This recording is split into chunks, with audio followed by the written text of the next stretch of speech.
우리에게 주시는 말씀 보겠습니다. 사도행전 2장 15절에서 17절입니다.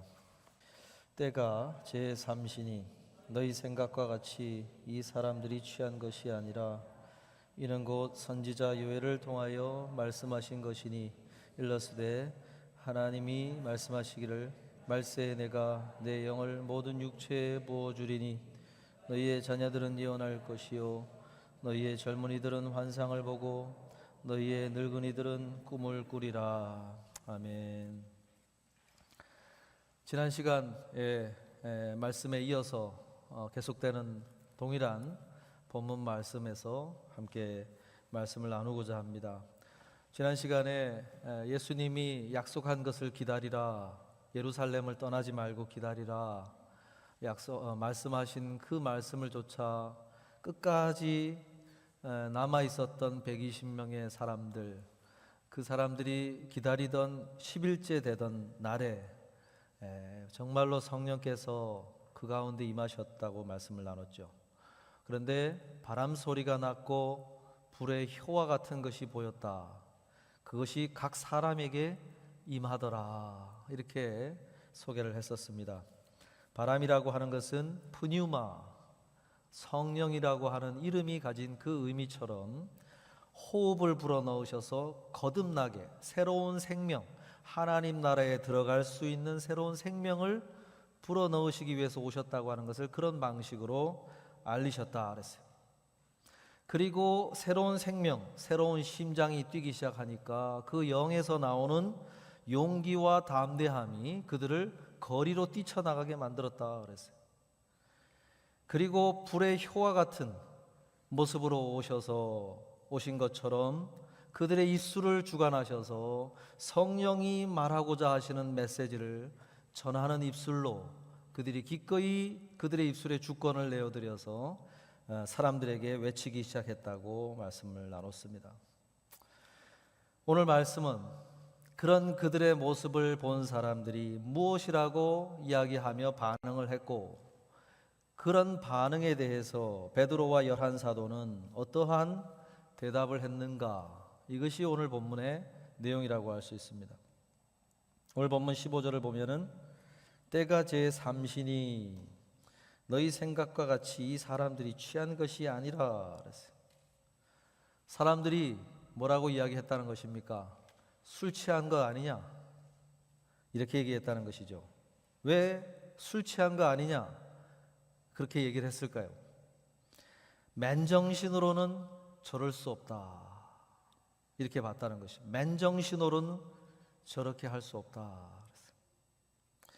술이 취하지 않고서는 할 수 없는 행동이 아니냐 그랬다는 것이죠. 어떤 면에서는 정확하게 본 거예요. 맨정신으로는 그럴 수 없는 것이죠.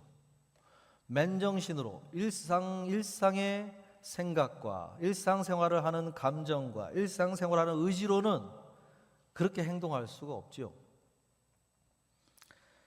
우리가 교회로 걸어가는 것도 맨정신으로는 못하는 것입니다.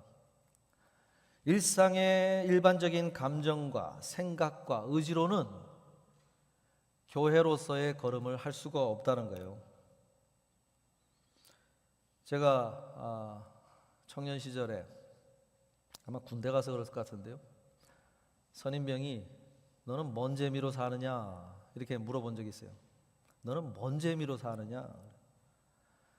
여기서 누릴 수 있는 재미라고는 회식 자리 가서 술 한잔 마시고 그런 자리에서 허용되는 취기가 좀 올라오고 뭐 그런 거에 기대해 가지고 좀, 그리고 또 담배 피라고 담배가 무료로 나오지 않습니까? 그럼 담배 좀 앉아서 피고 뭐 그런 재미로 이 버티고 견디고 살아가는데 너는 뭔 재미로 사느냐. 담배도 안 핀다 그러니까 그걸 월급으로 이렇게 돈으로 주고 그러니까 그런 질문을 받은 적이 있어요. 그렇죠? 보통 사람들이 삶의 낙으로 삼고 재미로 삼는 그런 것들이 있죠. 그런 걸 안 하면 회사에서나 학교에서나 군대에서나 어떤 조직에서 너는 뭔 재미로 사느냐 이렇게 질문할 때가 있죠. 베드로의 대답이 무엇이었습니까? 때가 제 삼신이 사람들이 취한 것이 아니라, 나와 함께하는 이 사람들이 취한 것이 아니다. 우리가 취한 것이 아니다. 그래서 그 취한 것이 아니라고 하는 말을 할 때 그 이유로 시간을 얘기했죠. 제 삼신이 그래요. 우리들의 시간, 오늘 시간으로 얘기하면 9시, 오전 9시를 얘기하는 것입니다. 지금이 오전 9시니 술 취한 게 아니다 그랬어요. 왜 시간을 얘기했을까요?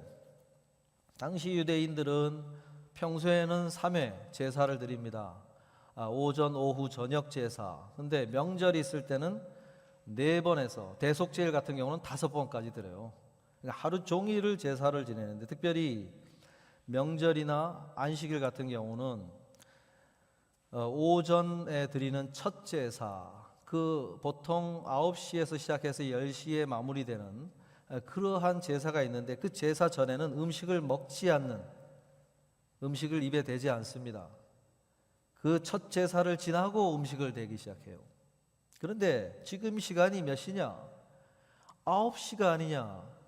이제 막 제사가 시작이 돼야 되고 하는 그런 시간대에 보통 일반 사람이라면 입에 대지 않는 그 술을 우리가 입에 댔겠느냐? 그러면서 시간을 얘기한 거예요. 우리가 술 취한 게 아니다. 이 시간이 지금 그럴 시간이 아니지 않느냐 그래요. 술 취해서 그 시간에 비틀거리면서 거리로 뛰쳐나왔다는 것은 그 사회에서 매장을 당하는 것입니다. 그런 일이 아니다 그랬죠. 그런데 그렇게 얘기를 한 것이죠. 여기서 우리가 알 수 있는 게 있죠. 아주 중요한 정보를 하나 알지 않습니까? 성령이 몇 시에 임했느냐? 오순절 성령이 임하실 때, 120명의 사람들에게 성령이 임하실 때 몇 시에 임하셨는가를 우리가 여기서 이제 알게 되는 것이죠. 적어도 오전 8시에서 9시 사이에 임했다는 것입니다. 사람들이, 이 이스라엘 사람들은 보통 6시면은 아침이 이제 날이 밝았다고 시작하고 움직이기 시작을 해요. 그러니까 8시 정도 되면은 이미 일상생활이 시작이 돼서 활발하게 움직여 다닐 때라는 것입니다. 그런데 그 시간에 성령이 임했다. 우리가 일반적으로 아는 성령 충만을 받으려면은 뭐 철야 예배, 밤에 집회, 뭐 이런 데 가가지고 외치고 부르짖고 날이 새도록 밤새도록 기도를 하고 해야 성령의 좀 충만한 임재를 경험하지 않겠나, 보통 이렇게 생각하죠. 근데 성령이 이 땅의 모습을 드러낼 때, 시간을 택하실 때 사람들이 일과를 시작하는 그 시간, 그 시간에 임했다는 거예요. 그건 뭘 이야기하는 것입니까? 성령은 우리가 골방에 가가지고 은밀하게 있는 그 시간에 같이 하기를 원하시는 것이 아니라, 우리가 일상생활을 시작하는 그 일터에서, 사람들이 길거리로 갔다는 얘기는 길거리에서 물건을 사고 팔고 거래를 하고 장사를 하고 일터예요, 일터. 그 일터에 가서 외치기 시작한 거죠. 성령 충만이 계속해서 지속되고 있는 모습을 보여줬죠. 우리의 일터에 가서, 우리의 학업장에 가서 하루의 일상생활 가운데 성령이 우리와 동행하기를 원하신다는 것이죠. 제일 성령 충만해야 될 때가 언제냐? 그런 면에서 일터에 있을 때, 사업장에 있을 때, 학교에서 공부하고 있을 때 가장 성령 충만해야 된다는 거예요. 왜요? 맨정신으로는 하나님의 사람으로 살아낼 수 없으니까. 성령이 우리의 마음 가운데 충만히 해야 하나님의 백성답게 그 삶을 살아낼 수 있으니까. 그래서 우리가 술 취한 게 아니다, 이렇게 얘기를 한 것입니다. 저 멀리 웨일스에서 큰 성령의 임재하심과 부흥의 역사가 일어난 적이 있어요. 우리 한국의 기독교를 얘기할 때도 큰 부흥 사건이 있었죠. 평양에서, 장대현 교회에서, 장대현 장로교회에서 사실은 개신교의 부흥이 일어난 거예요. 그 교회에서 대부흥 운동이 일어나면서 영적 회개 운동이 일어나기 시작을 해서 거기로부터 한국 기독교가 급성장을 하지 않습니까? 근데 그 평양 대부흥 운동이 일어나기 3년 전에 영국의 그 웨일스에서 그런 일이 일어났어요. 부흥이. 그래서 거기서 영향을 받아서 한국 조선 땅에 선교사로 온 사람이 있어요. 존 토마스라고 해서 성결교 성서학원이라는 것을 세우면서 그게 지금의 서울 신학대학원, 성결교 목회자들을 배출하는 그 신학교가 거기서 모체로 해서 세워진 것입니다. 그 존 토마스가 이 웨일스 대부흥에 도전을 받고 감동을 받아가지고 선교사로 헌신해서 온 거예요. 그때 이반 로버츠라고 하는 사람하고 광부들이 어느 집회에 참여를 했냐면 셋 조슈아라고 하는 목사님이 진행하는 오전 7시 집회에 참석을 했어요. 그러고는 일터로 간 거죠. 그 자리에서 그 성령의 임재하심을 경험을 한 거예요. 그러면서 그들이 일터 광산으로 가가지고 광부 일을 하는데 그때 일어났던 일을 더 웨스턴 메일이라고 하는 지역 신문에서 취재를 해가지고 기사를 낸 적이 있는데 뭐라고 이야기를 했냐면은 광산에서 들리던 거친 욕설과 고함이 사라졌다 그랬어요.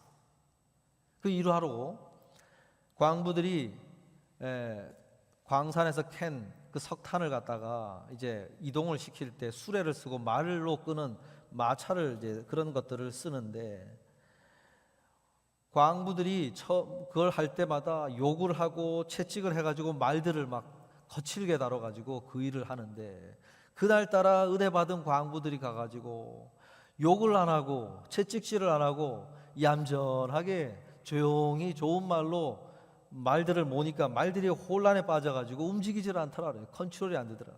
왜 이러나 그랬다는 것이죠. 광부들의 욕설과 거친 입이 그냥 그렇게 은혜를 받고 나서 달라졌다는 거예요. 그래서 성령의 부흥 운동을 공부를 하고 연구를 했던 스코틀랜드 출신의 그 싱클레어 퍼거슨이라고 하는 목사님이 성령 충만을 조사를 하고 연구를 해봤더니 성령 충만을 이렇게 정의를 해야 되겠더라. 성령 충만은 하늘을 날아다니는 신비한 경험이 아니라 마땅히 살아야 할 그리스도인의 일상을 가장 온전하게 살아내는 능력이 주어진 것이 성령 충만이더라. 이렇게 얘기를 했어요. 부흥이 일어났다 해가지고 성령 충만을 경험한 사람들의 모습을 보니까 그런 일들이 벌어지더라 그러는 거예요. 그래서 웨일스의 광부들이 변화된 모습은 사실은 비정상적인 상태가 아니라 성령 안에서 더욱 온전한 일상을 회복하게 된 것이라는 것이죠. 베드로가 지금 길거리로 가가지고 술 취한 거 아니냐, 비정상이 아니냐 얘기했을 때 그들에게 도리어 그렇게 얘기한 것입니다. 우리는 비정상이 아니라 우리가 정상이다.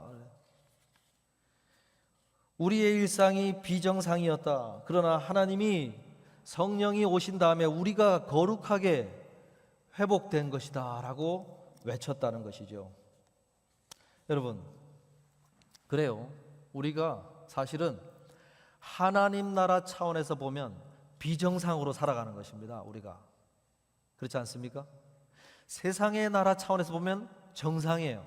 근데 하나님 나라 차원에서 보면 비정상인 거예요. 그런 모습이 얼마나 많습니까? 하나님 나라 차원에서 보면 우리는 비정상인 모습, 일그러진 모습을 하고 우리가 살아가는 거예요. 그래서 성령이 오시면 우리를 하나님 나라 차원에서 정상으로 만든다는 것이죠. 회복되게 한다는 것이죠. 그런 모습으로 살아가게 하는 것이죠. 그 사람들이 얘기하겠죠. 너 술 취한 거 아니냐? 맨정신으로 못할 일을 어떻게 하느냐? 뭔 재미로 살아가느냐? 그렇게 이야기할 수 있어요. 웨일즈의 강부들이 말을 움직일 때 욕을 하고 채찍을 해가지고 살점이 떨어지도록 말을 거칠게 대하던 것이 정상이 아니죠. 그러나 그 당시에 광부들이 있는 탄광에서는 정상이었어요. 그게. 근데 성령이 임하고 나니까 세상 나라에서는 정상인 것을 하나님 나라 차원의 비정상이었던 걸 정상으로 만들어 주신 것이죠. 여러분, 우리가 순모임을 할 때도 마찬가지입니다. 대낮에 멀쩡한 장년들이 모여가지고 맨정신으로 마음을 나누고 기도 제목을 나누고 삶의 이러저러한 상황을 나누고 하는 게 일반적인 일상의 일반적인 사람들이 볼 때는 비정상이죠. 그 맨정신으로 할 수 있는 일이 아니죠. 그렇지 않습니까? 멀쩡한 사람들 앞에 놓고 나눔하자 그러면 나눌 사람이 누가 있습니까? 야, 우리 술이나 한잔 하고 얘기하자. 술이 들어가야 취중 진담이라는 게 나오죠. 마음의 속에 있는 걸 막 울기도 하고 감정적인 거 꺼내기도 하고, 그게 일반적으로 살아가는 사람들의 정상이에요. 뭔가 야, 술도 안 먹고 뭔 뚱딴지 같은 소리를 하느냐, 이렇게 얘기할 수 있어요. 술의 힘이나 미디어의 힘이나 음식의 힘을 빌리지 않고 맨정신으로 교회로서 나눔을 한다는 것은 어려운 일입니다. 비정상이에요. 그러나 성령께서 우리와 함께 하시면, 마음에 감동을 주시면 그렇게 될 수 있는 것이죠. 예루살렘 한복판에 120명의 사람들이 그런 모습을 보여준 거예요. 정상이냐? 성령이, 여러분, 오늘 우리가 이제 순모임으로 모이지 않습니까? 그러면 주님, 맨정신으로는 못합니다. 성령이 우리의 마음을 부드럽게 해주시고, 성령이 우리의 마음에 감동을 주시고, 그렇게 해서 우리가 모였으니까 여기서 정말로 하나님 나라에서 정상적인 그런 모습, 하나님의 백성다운 모습으로 우리의 이 모임이 이루어질 수 있도록 해달라고 성령을, 인도를, 성령의 은혜를 구하면서 시작을 해야 되겠죠. 네. 하나님 도와주세요 하고 시작을 할 때 그것이 이루어지는 것입니다. 본문 16절에 보면 베드로가 무슨 얘기를 또 합니까? 이는 곧 선지자 요엘을 통하여 말씀하신 것이니 일러스되, 그러죠. 베드로가 지금 성령이 충만한 가운데 그가 깨달은 바를 지금 얘기를 하는 거예요. 성령이 임하고 나니까 내가 깨달은 게 있다 하면서 얘기하는 거예요. 뭘 깨달았느냐? 성령이 그들에게 오신 것은 가만히 보니까 그 당시로부터 800년 전에 살았던 요엘 선지자, 그를 통해서 하신 말씀이 하나 있는데, 그 말씀이 800년의 시간을 흘러와서 우리에게 그 약속이 성취된 것이더라. 그렇게 이야기를 한 거예요. 요엘 선지자가 얘기한 것이 우리에게 이루어진 것이다 그랬어요. 여러분, 여기서 우리가 무엇을 한 가지 알게 됩니까? 우리가 바라보고 있는 이 약속의 말씀들은 쓰여진 시점으로부터 수천 년이 흐른 그러한 시대 가운데 우리가 보고 있는 것입니다. 그런데 이 하나님이 하신 약속의 말씀은 이 수천 년을 관통하고도 여전히 유효하고 효력 있는, 효력을 발휘하는 약속의 말씀이라고 하는 것을 베드로가 깨달았다는 것이죠. 지금도 하나님께서는 이 약속을 기초로 이 거대한 세상의 나라와 온 만물을 움직이시는 플랜을 움직여 가신다는 것입니다. 그래서 신학자 N.T. 라이슨 성경을 이렇게 소개합니다. 지금도 계속되는 하나님의 대본이다 그랬어요. 하나님의 대본. 무대 위에 다시 한번 하나님의 어떤 큰 플랜을 갖다가 계획하시고 움직이실 때 이 대본에 의해서 사람들을 불러 모으시고 이 대본에 의해서 사람들에게 역할을 주시고 그렇게 하신다는 것이죠.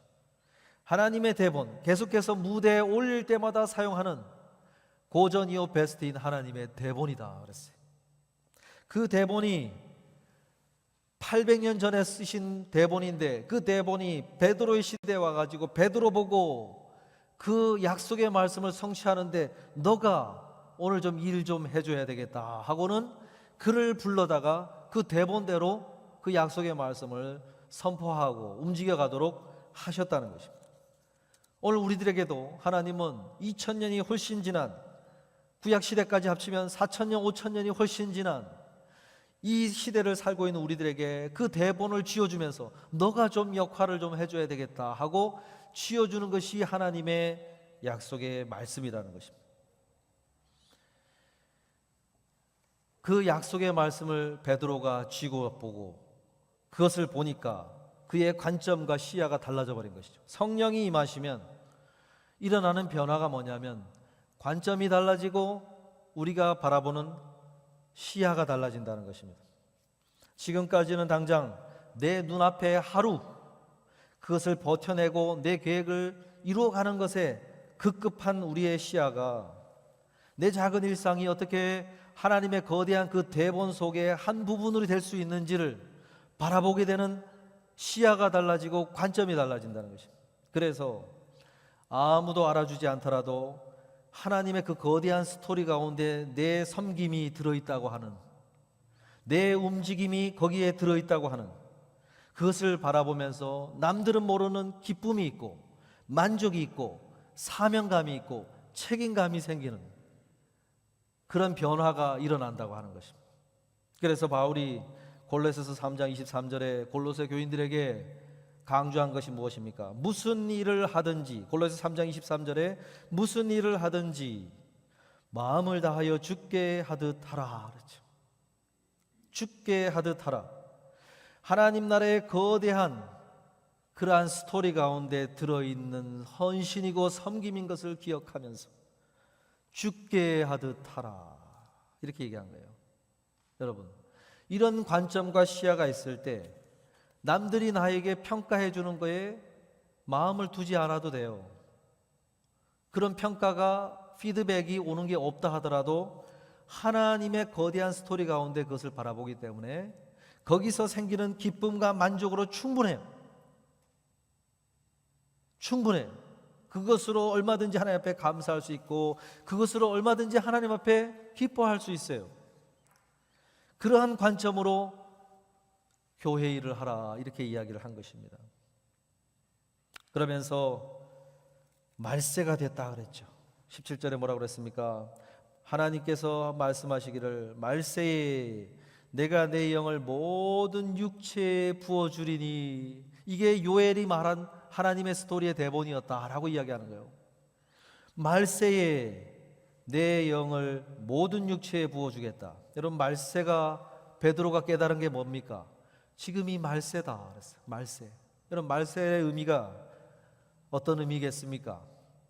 예수님이 이 땅에 오신 때로부터 승천하시면서, 부활하셔서 승천하시면서 내가 다시 오마 약속하신, 그래서 주님이 다시 오실 그때까지가 말세예요. 그 말세에 이 말씀을, 약속을 성취하시겠다고 그랬는데 지금 내가 깨달은 게 무엇이냐? 성령이 임하시는 걸 보니 지금이 말세라는 사실을 베드로가 깨닫게 됐다는 거예요. 시대를 분별하는 분별력이 생겼다는 것이죠. 그리고 모든 육체에 부어주신다 약속했다고 그랬죠. 모든 육체, 인종과 계급과 성별과 나이에 상관없이 여기 있는 120명의 사람들 보라, 나를 보라. 모든 평범한 그 어떤 사람들 모두에게 성령을 기다리고 성령을 사모했던 그 사람들에게 다 부어주신다고 하신 말씀이 이루어졌다 그랬어요. 구약시대에는 특별한 사람에게만 성령이 임하셨습니다. 왕이라든지 선지자라든지 제사장, 아주 존귀한 일을 감당해야 될 사람들만 성령이 임하셨어요. 특별한 사람들에게만 임하신 거예요.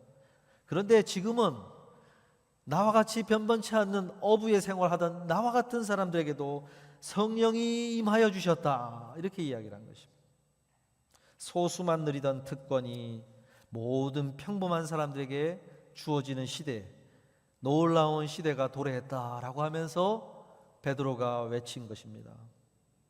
하나님 나라의 거대한 그 플랜 속에 하나님이 초청하는 사람들은 특별한 사람들이 아니다. 특별한 사람들만 주연 배우가 되는 게 아니다. 평범한 사람도 그 하나님께 쓰임받는 시대가 왔다 그랬어요. 사랑하는 성도 여러분, 오늘 우리의 시대는 말세입니다. 말세. 주님이 오시겠다고 하신 시점, 그게 점점 다가오고 있는 그 시대 가운데 우리는 살아가는 말세예요. 이 말세는 평범한 사람들에게 성령이 임하시는 것입니다. 그 성령은 우리에게 하나님의 거대한 플랜이 이러니까 우리의 시야를 밝혀주고 시대를 분별하게 하면서 우리를 초청하는 거예요. 그 스토리에 너가 좀 해주지 않겠느냐? 우리를 초청하는 시대라는 것입니다. 왕들만 누리던 하나님 나라의 권세가 우리에게 주어진다는 거예요. 하나님 앞에 기도하고 요청하고 하면 천사들을 움직이는 놀라운 권세가 주어져 하나님의 자녀로서의 권세를 주시는 시대라는 것입니다. 우리는 그 권세 사용 안 하죠. 선지자들만 가졌던 하나님의 비밀한 것을 아는 통찰력을 주시는 시대라는 것입니다. 우리가 사모하면 하나님의 말씀을 통하여 하나님의 나라를 바라볼 수 있어요. 하나님이 움직여가는 손길을 분별할 수 있다는 것입니다. 그런 것을 다 주는 시대. 우리가 그걸 사용을 못하는 것일 뿐이지 이미 우리에게 은혜를 사모하고 요청하는 사람에게 주시는 시대라는 것입니다. 그래서 말씀하지요. 너희의 자녀들은 예언할 것이요 너희의 젊은이들은 환상을 보고 너희의 늙은이들은 꿈을 꾸리라. 자녀들은 예언할 것이요 너희의 젊은이들은 환상을 보고 너희의 늙은이들은 꿈을 꾸리라 그랬어요. 말세에 이렇게 해 주신다는 것이었습니다. 말세에 자녀들이 예언을 한다고 그랬어요. 자녀들이 예언을 하게 한다. 예언이라고 하는 이 말의 헬라어 단어는 두 단어가 합쳐서 된 말입니다. 프로라는 말과 팸이라는 말이 있어요. 프로라고 하는 말은 뭐뭐 앞에서 누구누구를 대신하여라는 말이고 팸이라고 하는 말은 말하다라는 뜻이에요. 그래서 예언이라고 하는 건 이렇게 정리할 수 있죠. 하나님을 대신하여 사람들 앞에서 그분의 말을 하는 게 예언입니다. 자녀들이 이걸 할 수 있다. 그건 무슨 얘기입니까? 하나님의 마음과 하나님의 뜻을 사람들에게 전달하는 통로로 쓰임받는 시대가 이 말세에 성령이 임할 때 이루어진다고 하는 것입니다. 선지자뿐만이 아니라 어린 자녀들조차도 하나님의 마음을 깨달을 수 있고 하나님의 마음을 누군가에게 들려줄 수 있다. 여러분, 이게 말세. 우리 아이들이 하나님의 음성을 담은 소리를 낼 수 있다는 것입니다. 미국의 한 기독교 상담가가 상담했던 한 어머니가 있는데 그 어머니가 아주 극심한 경제적인 어려움 그리고 인간관계 상처로 인해서 상담을 받기 시작했어요. 그런데 상담을 받으면서 그것이 잘 치유가 안 되니까 하루 종일 마음이 힘들고 어렵고 저녁을 준비하면서도 막 눈물이 나고 우울증이 나오고 그랬다는 거예요. 그런데 그 모습을 보던 이제 대여섯 살 된 어린 딸이 엄마 옷자락을 붙들고는 옆에서 울고 있는 엄마를 향해서 기도를 하기 시작했다는 거예요. 하나님, 우리 엄마가 지금 너무 많이 울어요. 엄마 마음이 아픈가 봐요. 하나님이 우리 엄마 좀 꽉 안아주세요. 근데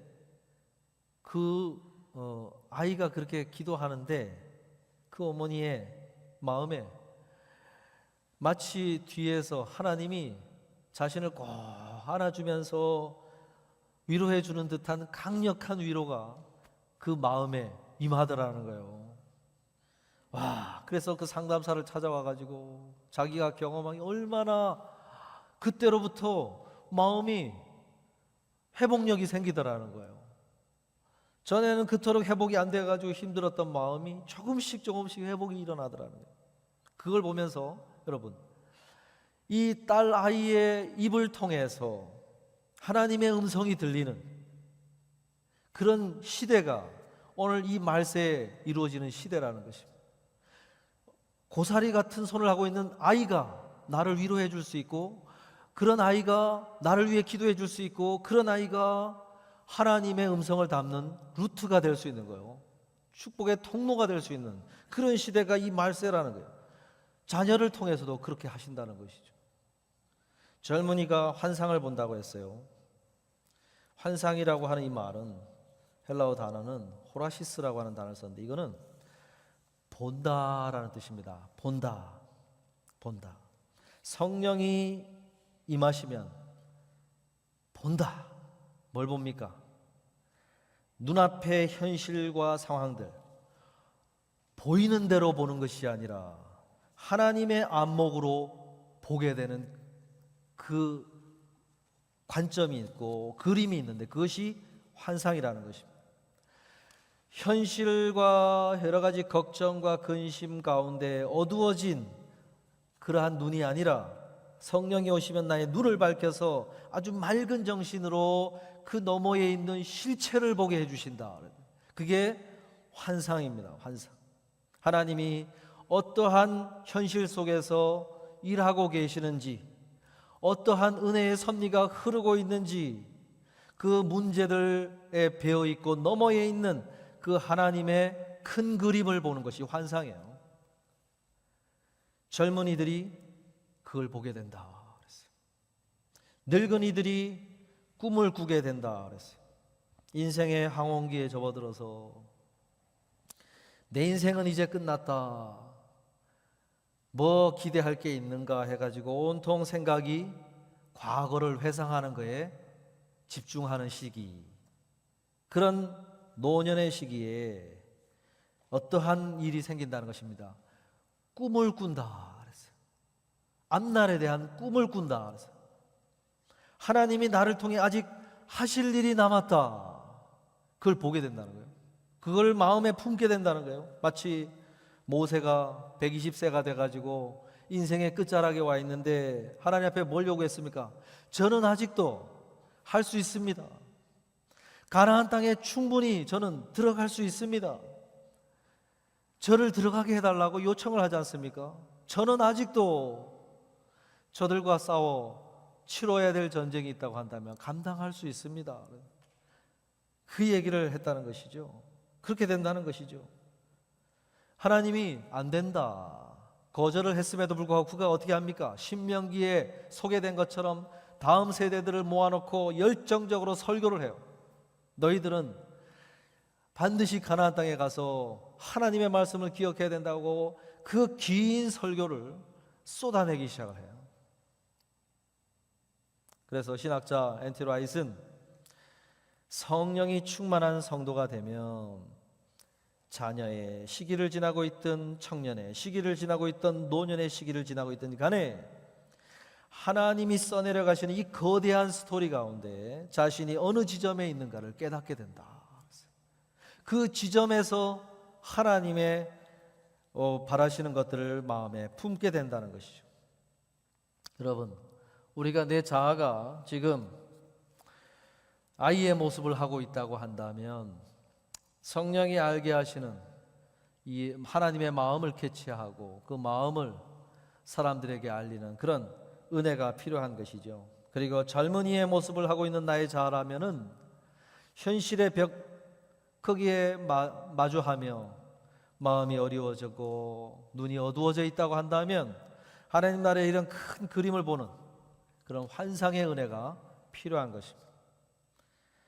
나의 자아가 이제 노년의 모습을 하고 있는 모습이라고 한다면 아브라함이 75세에 부름받고 떠나 100세의 이삭을 안고 하나님 나라의 그 비전을 가지고 끝까지 걸어간 감격을 누린 것처럼, 또 모세가 광야를 지나 모압 평지에서 다음 세대들을 향하여서도 축복하며 아직도 자신이 해야 할 일이 그것이라고 바라보며 그렇게 마지막 시간을 그런 방법으로 불태웠던 것처럼 꿈을 꾸는 은혜가 필요한 것입니다.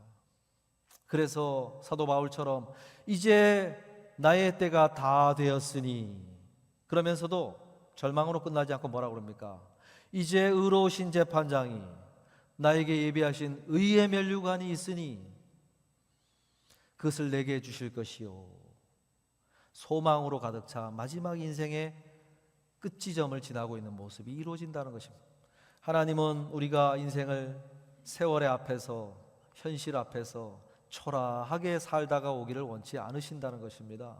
어느 지점을 지나든지 간에 하나님 나라에서 한 기퉁을 장식해야 될, 하나님의 부르심이 끝나지 않았다고 하는 사실, 그래서 너에게 아직도 호흡을 주고 있고 생기를 불어넣고 있다고 하는 사실 앞에서 마지막 순간까지 나의 할 일이 무엇인가, 그것을 찾으면서 걸어가는 걸음을 살다가 희망에 차서 소망에 차서 바울처럼 고백하며 하나님 앞에 서기를 원하시는 것이 하나님의 마음이라고 하는 것입니다. 어떻게 그렇게 될 수 있습니까? 성령이 우리 가운데 부어질 때, 베드로가 뭐라고 소개했습니까? 하나님의 영을 부어주셨다고 그랬죠. 부어준다고 하는 것은 헬라어가 에케오라는 말을 썼습니다. 이것은 단순히 몇 방울 쫄쫄쫄 떨어뜨리는 것이 아니에요.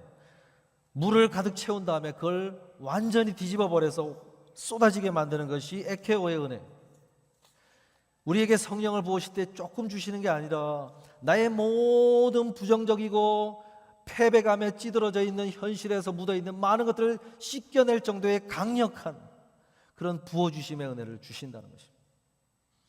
여러분, 올 한 해 이 에케오의 은혜, 이 부어주심의 은혜, 이것을 좀 사모하시면서 하나님 약속해 주신 것, 말세에 주신다고 한, 누구에게나 주신다고 한 그 약속의 말씀, 저에게도 달라고 하는 그러한 사모함을 가지고 기도할 때 그런 은혜를 주시는 것입니다. 말씀을 마무리하려고 하는데요, 웨일스의 그 부흥운동에 참여했던 그 이반 로버츠, 나중에 위대한 부흥사가 돼가지고 전국을 뛰어다니면서 하나님의 주신 은혜를 간증하고 다녔는데, 그가 하나님의 임재를 구할 때 기도했던 것이 어떤 기도였느냐, 이렇게 소개를 했어요. Lord, bend me. Lord, bend me. 주님, 내 자아와 내 고집과 내 불신과 내 패배감과 이것을 꺾어달라. 내 마음에 그것이 가득 차 있고 높아져 있기 때문에 주여 Lord bend me, 나를 꺾어주세요. 내 자아를 좀 꺾어주세요. 이렇게 했을 때 성령이 강하게 그의 마음 가운데 임했다고 하는 거예요.